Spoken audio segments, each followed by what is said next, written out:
ఈ video skip చేయకండి. ఇది లైఫ్ సేవింగ్ వీడియో అండి. చాలా మంది చిన్నపిల్లలు ఇలా చచ్చిపోతా ఉంటారు. అండ్ ఈ వీడియోని మీరు స్టేటస్ గా గానీ స్టోరీగా గానీ పెట్టుకోండి. ఎవరికో ఒకరికి ఖచ్చితంగా యూజ్ అవుతుంది. కేరళలో ఒక చిన్న పాప బబుల్ గమ్ తింటా ఆ బబుల్ గమ్ గొంతులో ఇరుక్కుపోయి చోకింగ్ అయిపోయింది. చోకింగ్ అంటే ఏంటంటే మనకి ఊపిరి ఆడే ద్వారంలో ఏదైనా ఆబ్జెక్ట్ ఇరుక్కుంటే, అది బబుల్ గమ్ కావచ్చు, లేకపోతే ఆడుకునే బొమ్మ కావచ్చు, కాయిన్ కావచ్చు, కొంతమంది పెద్దోళ్ళు నాన్ వెజ్ తిన్నప్పుడు చికెన్ ముక్కలు, మటన్ ముక్కలు కూడా కావచ్చు. అవి ఏంటంటే ఊపిరితిత్తుల్లో అడ్డుకుంటే కనుక, ఆ ట్రేకియాలో అడ్డుకుంటే చోకింగ్ అవుతుందండి.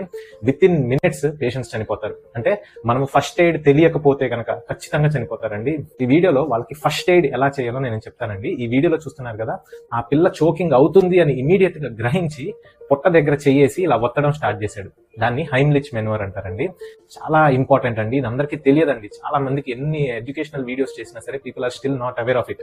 ఎవరైనా సరే చోకింగ్ అయ్యేటప్పుడు వాళ్ళు దగ్గలేరనమాట, మాట్లాడలేరనమాట, సౌండ్స్ చేస్తూ ఉంటారు, ఈ అని చెప్పేసి సౌండ్ చేస్తూ ఉంటారు. ఆ వీడియోలో కూడా ఆ పిల్ల మాట్లాడలేక వాళ్ళకి చెప్తుందనమాట, ఐ కెనాట్ టాక్ అని చెప్పేసి.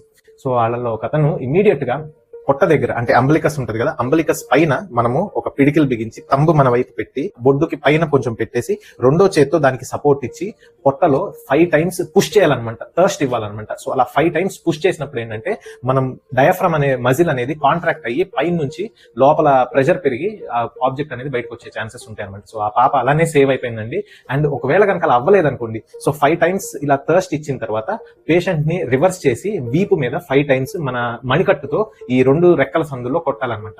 సో పెద్దవాళ్ళకైనా సరే, చిన్న పిల్లలకైనా సరే, చిన్న పిల్లల్లో కూడా 1 year కంటే ఎక్కువ వయసు ఉన్న వాళ్ళకే ఈ హైమ్లిచ్ మెనూవర్ అనేది మనం చేస్తామన్నమాట. చిన్న పిల్లలకి 1 year కంటే తక్కువ ఉన్న వాళ్ళకి ఈ హైమ్లిచ్ మెనూవర్ చేయమన్నమాట. వాళ్ళకి జస్ట్ 2 fingers తో నిపుల్స్ ఉంటాయి కదా, ఆ నిపుల్ కి కొంచెం కింద ఇలా ప్రెషర్ చేయాలన్నమాట. సో అప్పుడు వాళ్ళకి ఆ ఆబ్జెక్ట్ బయటకు వచ్చే ఛాన్సెస్ ఉంటాయి. 5 times ఇలా ఒత్తడం కానీ లేకపోతే హైమ్లిచ్ మెనూవర్ చేయడం, తర్వాత 5 times వెనకాల కొడతా, అలా ఆల్టర్నేట్ చేస్తూ ఉండాలి. ఎంతసేపు చేయాలండి? ఆబ్జెక్ట్ బయటకు వచ్చేదాకా చేస్తూనే ఉండాలి. చాలా మంది ఏంటంటే ఇలా చోకింగ్ అయ్యేటప్పుడు నోట్లో పెద్దోళ్ళు ఏలు పెట్టేసి ఇలా లాగేయడానికి ట్రై చేస్తూ ఉంటారు. ఖచ్చితంగా మీకు నోట్లో ఆబ్జెక్ట్ కనిపించి మీరు తీయగలను అనుకుంటేనే చేత్తో ట్రై చేయండి. ఊరికే బ్లైండ్ గా ఇలా నోట్తో ఇలా అనేసారంటే బయట ఉన్నది కూడా మీరు లోపలికి తోసేస్తారు. చాలా ప్రాణాంతకం అవుతుంది. అలాంటి ఇన్సిడెంట్స్ కూడా చూస్తాం అనమాట.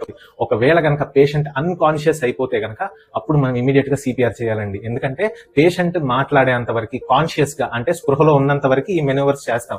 ఒక్కసారి కనుక పేషెంట్ అన్కాన్షియస్ అయిపోతే అంటే బ్రెయిన్ కి ఆక్సిజన్ వెళ్ళట్లేదు అనమాట. అప్పుడు పేషెంట్ స్పృహ తప్పిపోతారు. అట్లాంటి వాళ్ళకి ఇమీడియట్ గా సిపిఆర్ స్టార్ట్ చేయాలి. చెస్ట్ మీద మనము సిపిఆర్ ప్రెస్ చేస్తూ ఉండాలన్నమాట. అలా సిపిఆర్ చేస్తూ ఉండే టైంలో మనకి అంబులెన్స్ వస్తే కనుక మెడికల్ ప్రొఫెషనల్స్ వచ్చేసి అవసరమైతే ఇంక్యుబేషన్ చేయడం కానీ లేకపోతే ఇంకా వేరే ప్రొసీజర్స్ చేస్తారనమాట. రోజు ఎంతమంది చిన్నపిల్లలు, ఈవెన్ పెద్దోళ్ళు కూడా ఈ కారణం వల్ల చనిపోతున్నారు, యూ డోంట్ నో అండి. So please share this video, status, story అన్ని పెట్టండి and let this information reach everybody. Thank you.